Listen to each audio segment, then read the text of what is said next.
Good day and welcome to One on One. I'm your host, Tolulope Dada. On the program today, we usually come up with different things on the program. Today we are looking at women, politics, and family. How do you combine the two? That is politics and family, whereby one is not going to affect the other. Really, I don't know. I'm not a politician. But we have a politician in the house today. She is Chief Kemi Jaiyeoba. She used to be in the APC to PDP. Now she is in ADP. She was the treasurer of defunct Social Democratic Party, Oyo State, in 1981. She was the candidate House of Representatives under DPN in 1997. First state woman leader under PDP in 1998. She has a lot of things on her CV. Yes, she was a member Christian Pilgrims Committee in 2000 to 2002. Member Aminu Kano Teaching Hospital 2002 to 2003. Commissioner for Commerce, Industry, Cooperative and Tourism 2003 to 2005. Candidate House of Reps under PDP in 2011, and now she is a state leader in the Action Democratic Party, ADP.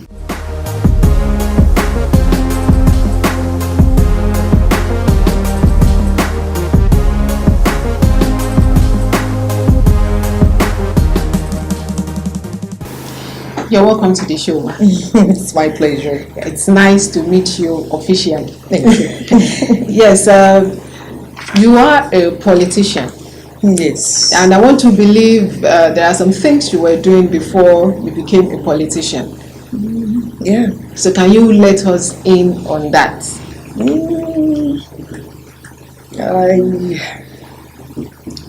Till now, I'm still a businesswoman. Okay. A gospel artist. Oh, nice. And a politician. Okay, so a businesswoman, a gospel artist, and a politician. I have interest in that gospel artist. I know. And I'm sure you're still going to sing for us before the end of the show. That one is a certainty. Now, politics has always been seen as a men's game. Mm-hmm. As a woman, how do you feel being in the midst of men? Is it like a David amongst Goliath? I mean, how do you feel being a woman? I don't ever see politics like that. Okay. I see politics as just like any other profession. You see women in medical line. Yes. you see women in legal line. Of course. So it's the same. Yes, it's There isn't any Goliath in them. we can say it is the same, but there's this It's only perception. it's only that women have more challenges in politics than men. Exactly. So That's can you let it. us in a bit of little of the The challenges challenges, you yeah. think women have? The challenges we have basically is finance. Finance. Yes, because we found out that men, it's easy for men to raise money, to pursue their career politically. Okay. But sometimes it's not as easy as that for women, because because men don't believe that when you have a woman running for a post, there's every likelihood she's going to win, and nobody wants to gamble with the money. Okay. So it's always a very serious challenge for us women in politics, because we don't always find it so easy like men do. Okay, now as a woman, you've been in politics, because looking at your, I will call it your CV. You've been in PDP, you've been in APC. How have you been able to overcome this financial challenge? Considering the fact that you are now in ADP, you are still a staunch politician, I want to believe. How have you been able to overcome this financial challenge? It's still there. It's just that you need just to struggle and struggle and struggle and struggle.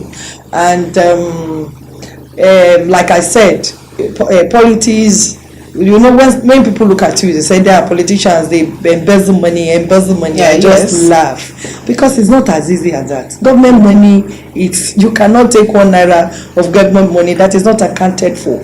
So, but when you make little money, you still spend it on your followers, because you have to maintain those people that look up to you. Okay. So when you have 10 naira, you spend 9 naira 50 kobo on them. And 50 kobo is yours. Even sometimes you even spend 12 naira. Oh, okay. Very good, man. That is why you see most politicians' businesses do run down.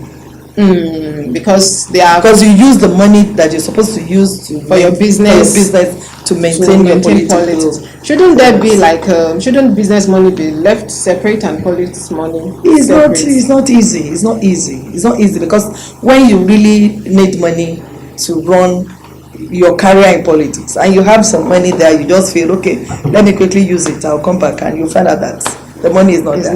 When my kids were very young and we run for any election, they know that by the time we finish that election, for the next 1-2 weeks, they will not have money to eat. So when they now grew up, I remember vividly there was one election, and my daughter said, you better let us keep money for upkeep, because by the time you finish this election, we may not have money to keep. We will definitely not have any money. So she will just go and hide some money. So after the elections, she said, Mommy, do you have anything? I said, no. I trust you. I trust you. You will spend everything on election. I will be here in hunger. So I've kept some who at least were covered for the next 2 weeks. Okay.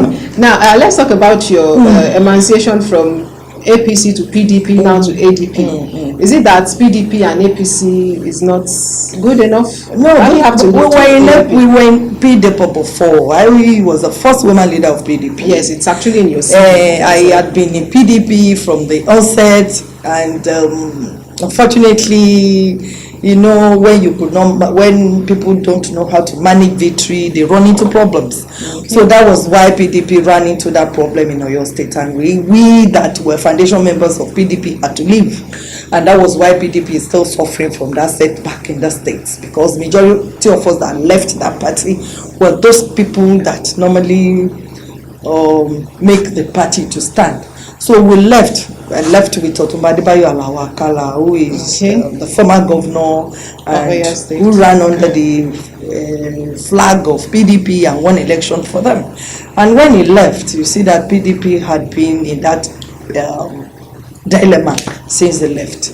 So we went into APC thinking that we'll have something to really add value to what APC had for the people of Oyo State. But at the end of the day, we found out that the workings was not as we expected, so we left.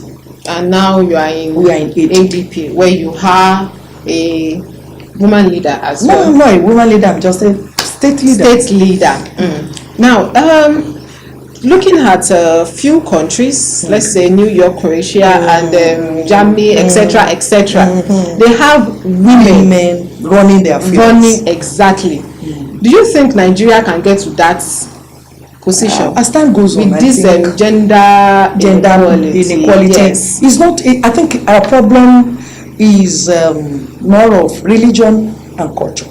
Religion and culture. Can you explain a bit on that? Religion, some people believe that women should not be seen leading men according to that religion, like the Islamic religion.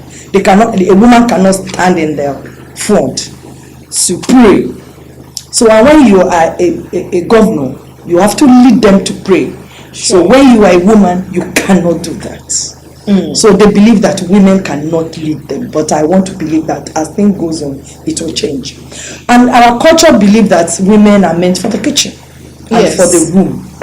And these days, men are now saying that women are not just meant for that. The kitchen. Because now the economy is so bad that when the husband is even putting 5 naira down, that woman is putting 20 naira down. I want to say that to you, and I'm bold to say it. When a man is putting 5 naira down, that woman is adding 20 naira to it, just for the home to stand. The man may not know she's adding that much, but she's adding it because of her children, because she wants to keep her home, because she wants peace for herself. Because when a woman don't do that, when she doesn't do that, there will be problem in that home, and when there is problem in the home, she will not be able to concentrate on whatever she's doing. So she wants to add as much as she could to make that home stand. So these days, men are now saying that women are not only meant for the kitchen. We are now, for every successful man, there are always a woman, not behind him now, beside to just make things work. Okay, so if Nigeria gets to that level, definitely women are going to see Nigeria as their babies. Yes, you see now. And when you have your baby, you nurture your baby. That is the difference between a man and a woman. Because God has created us in a way that we have that passion. When you are a mother, even you have passion for children that are not yours, because you're a mother. You know that child must have come out of a woman. And for a child, for you to have that passion, you know your child needs a very good school, your child needs good health, your child needs good education. That is the difference between a woman and a man. And I know one day Nigeria is going to get there. All right, thank you very much, ma'am. You're welcome. Yes, sir, we're going to take a break now. When we come back, my guest is still going to be in the house. Stay tuned.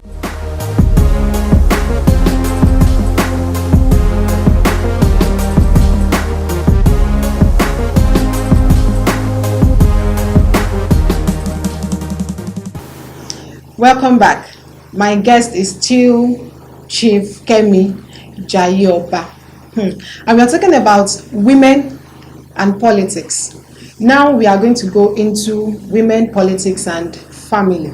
How best do you think a woman can manage a career, a political career as well as a home, just so they wouldn't affect each other? So, ma'am, I've said the question to the camera. Yes. How best do you think a woman can manage these 3 things? Political career, a career as it were, and her home.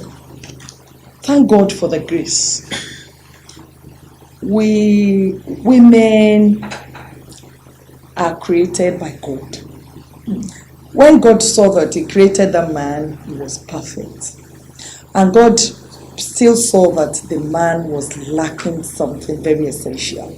That was when He created the woman. And when He created the woman in a sense that He knew quite well that the woman's responsibility is going to be vast. So He's giving us that strength. Okay. The strength, the brain, and the health to carry on. Most women in career, apart from politics now. Yes. You find women in medical line, in legal line, in all sorts of women engineers all around, All sort of places, disciplines. all sorts of discipline, and they still maintain their home. Like I said, when the man put down this, she has to add even much more Than the man is putting down. to make that home work, because she knew she wants the best for her kids. So she will definitely do the best.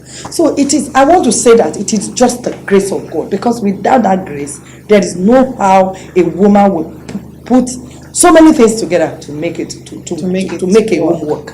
Because even ordinary housewife is a work on its own. Yes. I remember somebody sent something through WhatsApp that a woman, the man just wanted to do what her wife does in a day. And he has to wake up 5 a.m. in the morning, get the children prepared, cook. After that, take the children to school, come back home, wash the dirty linens, wash uniform, do the homework, clean the house, make sure the house is okay. Then, it's time to pick the children from school. She rushed to the school, bring the children back, prepare their meal, get them ready, sit down with them, do their homework. The husband is coming back. The woman will come back. The man said, "Wow," and you said the woman is not doing anything. Women are really doing serious business. That is, it is serious business. It is, even when a woman is just a housewife, what she's doing, it's even more than that man in the work, because the man is in the office. I'm sure he will not be busy writing or doing something from 9 a.m. till 5 p.m. Out of it, they will have a break. That woman will not have a break. That WhatsApp now mentioned it, that the woman will be on her feet from 5 a.m. till around 11 p.m. every day. How does she cope? And she's coping well.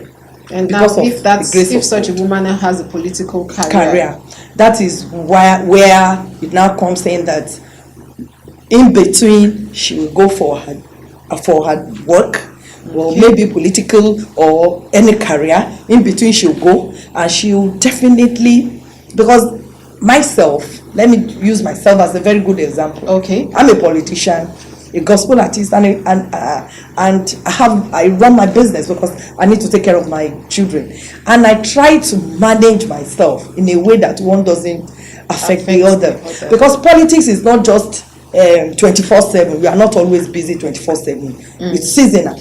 Okay. Now is our season where you do meetings upon meetings upon meetings upon meetings, and out of that meeting you quickly take time to go back home and take care of the children, and I have my young ones at home that are helping me to look after them. And at a point, my children were in the boarding house, the secondary school, so that gave me a leeway to be a little bit free, to be able to pursue both my political career and my other career. So and when they are home, I try as much as possible to be home with them, because it's not easy to just leave the kids at home, or else you regret it if you don't really take care of the children. You need to really take care of the children and make sure you know what you're doing.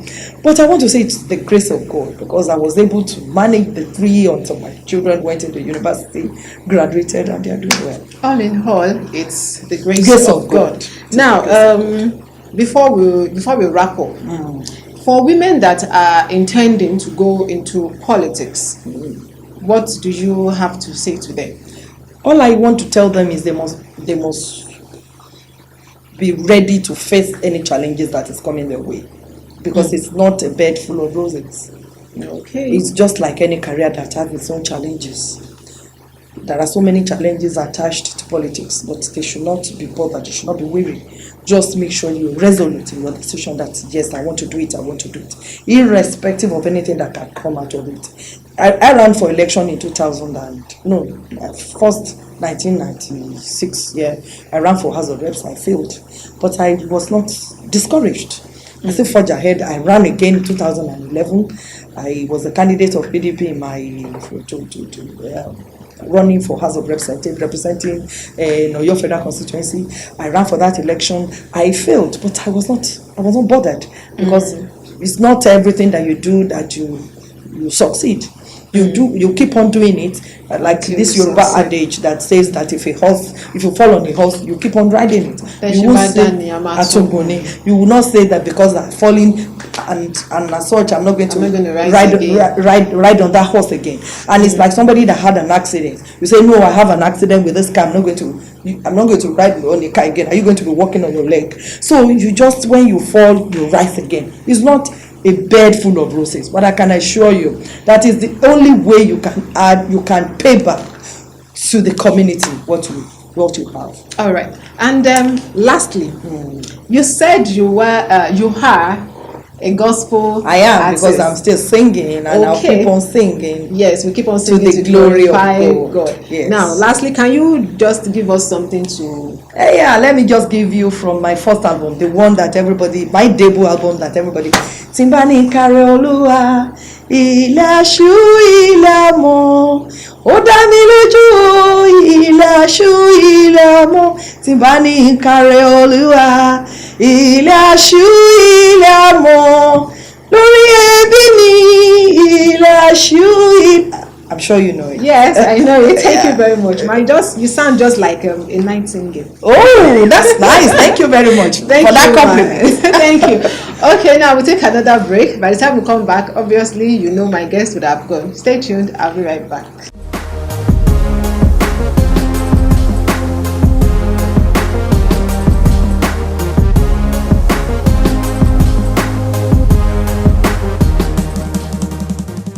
Welcome back. My guest has been Chief Kemi Jaiyeoba. She's a politician, a mother, and a gospel artist. I'm sure you heard her sing, and her voice sounds sweet. Now she has spoken. She said, for a woman who wants to be able to manage her career, her family, and also a political career, it takes the grace of God. And you also have to be resolute in your decision to serve the people. Do you know why? Because God has deposited a lot of potentials in women. I am Tolulope Dada. Bye for now.